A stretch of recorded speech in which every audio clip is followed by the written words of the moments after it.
يا مساء الورد. اليوم بإذن الله تعالى بسوي معاكم مكرونة البينك صوص أو المكرونة الوردية بالدجاج. نشوف طريقتها مع بعض.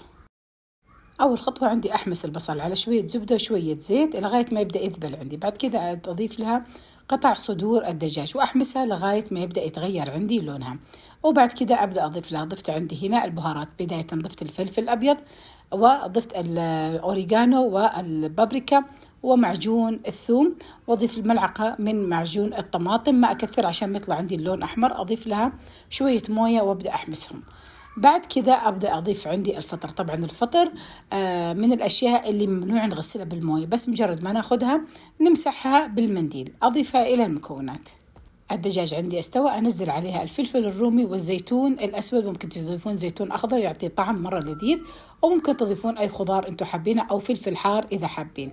أحمس المكونات على بعضها البعض.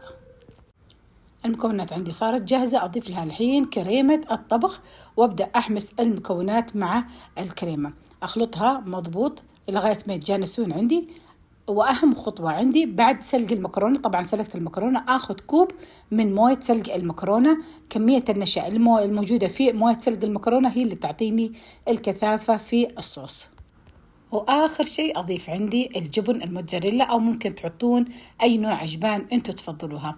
أخلط المكونات تعطيني الطعم اللذيذ وتعطيني الكثافة في الصوص. الصوص عندي صار جاهز بالطريقة هذه. خلاص، والمكرونة عندي صفيتها. أنزل المكرونة على الصوص اللي معانا وأخلط المكونات وأتركها تطبخ 3 دقائق إلى 5 دقائق وتكون عندي صايرة جاهزة. قدمتها وهني وعافية لنا ولكم يا رب.